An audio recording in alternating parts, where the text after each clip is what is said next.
मंच पे मौजूद दिल्ली के उप मुख्यमंत्री और शिक्षा मंत्री मनीष सिसोदिया जी, हमारे दिल्ली के शिक्षा सचिव महोदय, डायरेक्टर महोदय, शैलेश शिक्षा एडवाइज़र, अन्य सभी अधिकारीगण, सभी principles, vice principles, teachers, parents और सभी स्टूडेंट्स, आप सब लोगों को मेरा नमस्कार, सबको मेरा प्रणाम।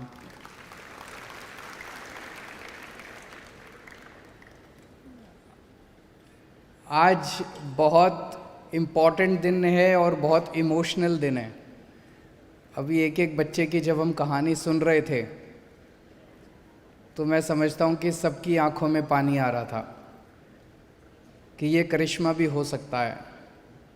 एक एक बच्चे की कहानी किसी करिश्मा से कम नहीं थी।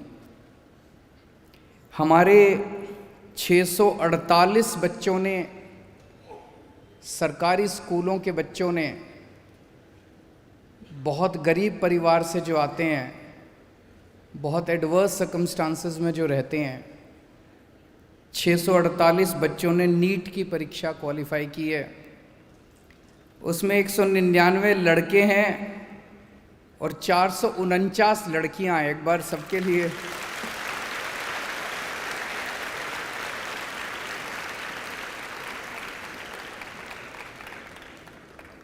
लड़कियां पूरी तरह से बाजी मार ले गई।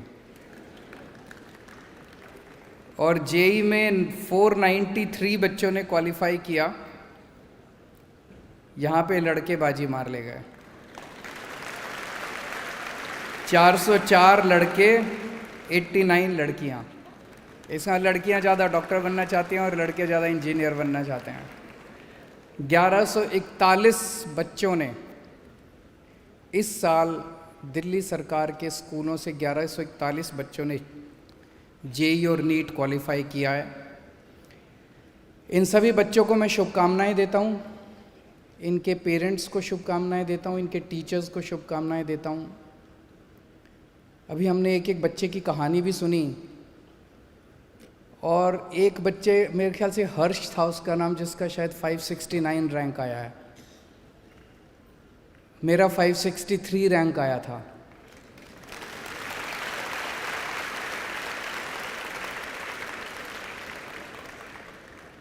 उन्नीस सौ 85 में मैंने आईआईटी के पेपर, जेई के पेपर दिए थे। मेरा 563 रैंक था, इनका 569 रैंक आया है। मेरा एक सपना था, इस देश ने मुझे बहुत कुछ दिया है, मैं बहुत साधारण व्यक्ति हूँ और आज जो कुछ, बैठो बच्चे बैठो, और आज जो कुछ भी हूँ इस देश की वजह से हूँ। इस देश ने मुझे बहुत कुछ दिया है। मेरा एक सपना था कि जो शिक्षा मुझे मेरे देश ने दी है, मुझे बहुत अच्छी शिक्षा मिली अपनी ज़िंदगी में, जो शिक्षा मुझे मेरे देश ने दी है, वैसी ही शिक्षा, वैसी ही अच्छी शिक्षा मैं इस देश के हर बच्चे को मुहैया करा पाऊँ, चाहे वो गरीब का बच्चा हो, चाहे अमीर का बच्चा हो।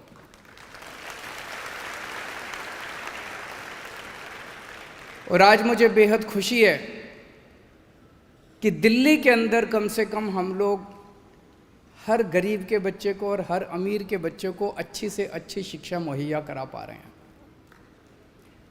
जितने बच्चों ने क्वालिफाई किया है, उन सब बच्चों से भी मेरी विनती है, आप लोग डॉक्टर बनोगे, आप लोग इंजीनियर बनोगे, आप खूब फलो फूलो, आगे बढ़ो।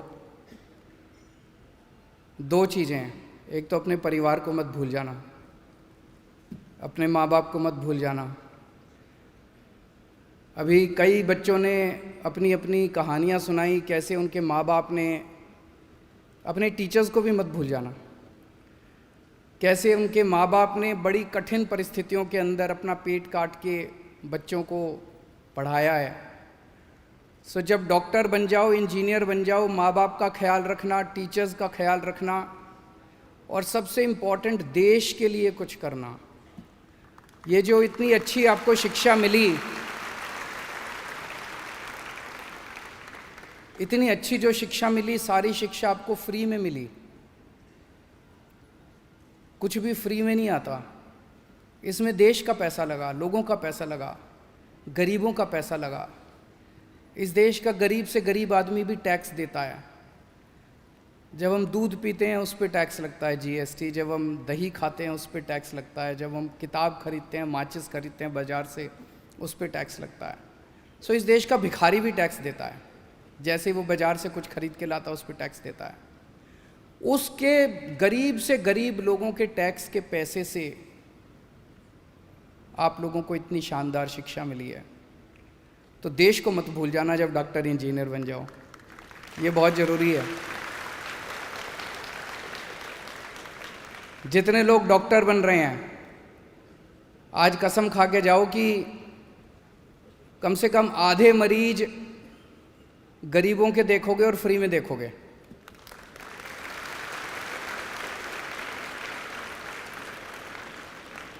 जितने इंजीनियर बन रहे हैं, आप भी अपने अपने स्तर के ऊपर देश के लिए जो बन सकेगा वो करोगे। 5-5, 10-10 लोगों को अच्छा पढ़ने में मदद करोगे। तो देश को मत भूल जाना। आप में से बहुत सारे बच्चों को विदेश जाने का मौका मिलेगा। जब मैं आईआईटी में था 1989 में, मैंने पास आउट किया, मेरे नंबर अच्छे आए थे। हमारी क्लास में, मैकेनिकल इंजीनियरिंग में मैं था, हमारी क्लास में बहुत सारे बच्चे, मेरे से नीचे वाले नंबर वाले भी बच्चे अब्रॉड चले गए, विदेश चले गए। विदेश जाना बुरी बात नहीं है, लेकिन फिर वापस ज़रूर आ जाना। रहना अपने देश के अंदर है, मरना अपने देश के अंदर है। ऐसे मत करना कि पढ़ाई यहाँ से करो और तरक्की अमेरिका की करो। पढ़ाई अपने देश में, पैदा अपने देश में हुए, वहाँ से पढ़ के आना, वहाँ से ज्ञान बटोर के आना, दूसरे देशों से ज्ञान बटोर के आना, लेकिन फिर आके तरक्की अपने देश की करना, अपने देश के अंदर आके अपना काम करना। आज दिल्ली ने एक तरह से एक राह दिखाई है पूरे देश को। सबसे ज़्यादा तो मैं टीचर्स का बहुत बहुत आभार प्रकट करना चाहता हूँ, प्रिंसिपल्स का आभार प्रकट करना चाहता हूँ। जितने बच्चे अभी खड़े हुए अपनी अपनी बात करने के लिए, हर बच्चे ने एक ही बात बोली, मेरे टीचर्स ने मुझे बहुत सपोर्ट किया, मेरे टीचर्स ने मुझे बहुत सपोर्ट किया। कभी सुनते थे सरकारी स्कूलों के अंदर, एक टाइम ऐसा था 2014 के पहले, जब हमारी सरकार नहीं बनी थी, उसके पहले सुना करते थे सरकारी टीचर तो ऐसे हैं, काम नहीं करते, सरकारी टीचर तो वैसे हैं, आते हैं पेड़ के नीचे बैठ के स्वेटर बुनते रहते हैं, ये सब सुनते थे ना। वही सरकारी टीचर हैं, वही सरकारी टीचर हैं। हमने कोई बदले थोड़ी हैं। 60,000 सरकारी टीचर है दिल्ली सरकार में, वही टीचर हैं। उनको माहौल अच्छा मिल गया और उन्होंने करिश्मा करके दिखा दिया, क्रांति करके दिखा दी, जिसकी चर्चा आज एक एक बच्चा टीचर्स की तारीफ कर रहा था, एक एक बच्चा कह रहा है। और मैं भी सरकारी स्कूलों में जब भी जाता हूँ, बच्चों से बात करता हूँ, सारे बच्चे एक ही बात बोलते हैं, हमारे टीचर्स ने बड़ा सपोर्ट किया, हमारे टीचर्स ने बड़ा सपोर्ट किया। Salute to the teachers.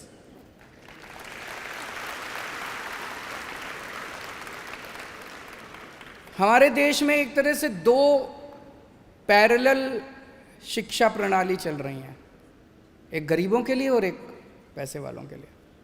गरीबों के लिए सरकारी स्कूल होते हैं, और पैसे वालों के लिए प्राइवेट स्कूल।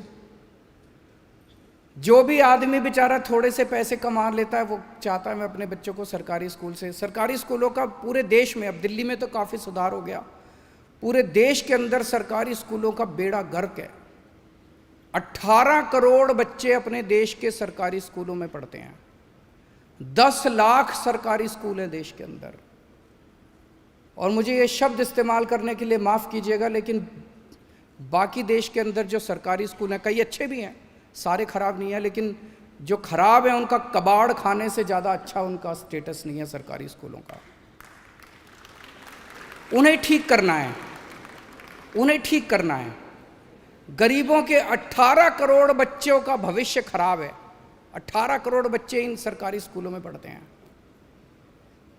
एक माहौल ये बनता जा रहा था देश के अंदर कि सरकार स्कूल चलाती है, government can not run the school, government can not run the hospitals. सरकार स्कूल चला नहीं सकती, इसलिए इनको सबको प्राइवेट को दे दो। बीच में तो एक माहौल चला था कि CSR में चैरिटेबल बेसिस से 4 स्कूल इस कंपनी को दे दो, 4 स्कूल उस कंपनी को दे दो, 4 स्कूल इस कंपनी को। Education is not a matter of charity, education is a matter of right.